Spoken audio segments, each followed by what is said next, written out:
Bienvenidos a otro episodio de Filosofía, Psicología, Historias. Hoy vamos a hablar acerca de la vocación, que es algo que está puesto en juego en este momento, sobre todo para la juventud, y que en realidad aquel que ha encontrado su vocación en la vida se encuentra, podríamos decir, un poquito más cerca de la felicidad. El problema es que muchas veces confundimos vocación con profesión, y son dos cuestiones totalmente diferentes.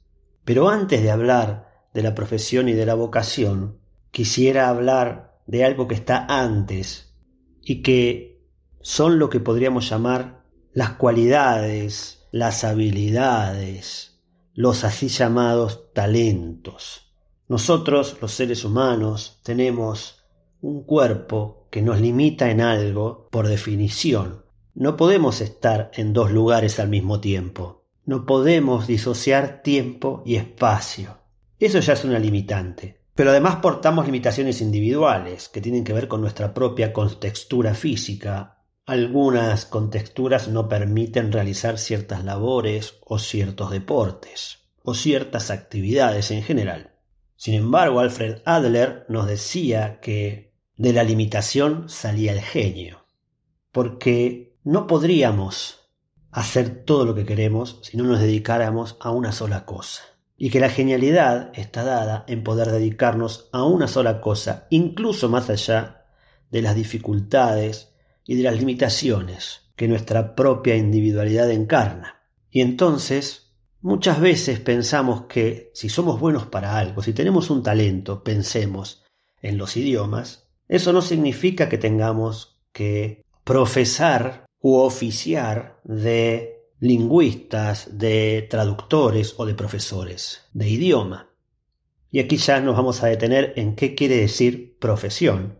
Profesión es una palabra que proviene del latín professio, sacado del participio latino professus, del verbo profiteor, que significa declarar públicamente, confesarse. Es decir, el que profesa cuenta lo que sabe hacer. Un profesional no es aquel que hace con sus manos, sino que dice qué se debe hacer o que cuenta lo que sabe hacer. El que hace con la materia es el oficiante, es el que tiene un oficio. La palabra oficio viene de facer, que es hacer. Pero que yo cuente al mundo lo que sé hacer no significa que esa sea mi vocación tampoco, porque la vocación es una llamada. Viene del verbo vocare en latín, que significa llamada.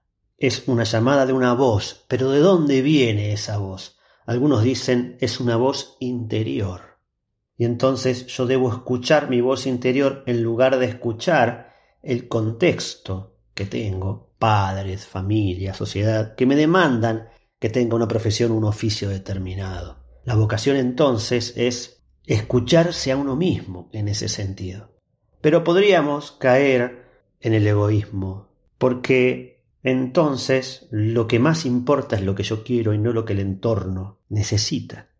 Ahora, si saliéramos del entorno inmediato, podemos decir familias, docentes que lo acompañan a uno durante su vida, y uno supera eso y llega a un contexto más amplio, podríamos decir el mundo.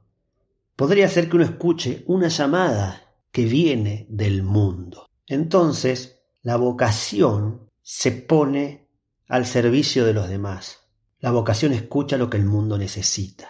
Entonces uno ahí sí puede oficiar o profesar algo que va más allá de mi egoísmo para transformarlo en un individualismo ético, porque es mi llamada en concordancia con la voz del mundo que me está diciendo lo que necesita. Qué interesante sería si los test vocacionales pudieran ayudar a encontrar en ese llamado lo que un individuo puede prestar en cuanto a sus cualidades, en cuanto a sus talentos, en cuanto a lo que puede decir o hacer a una sociedad.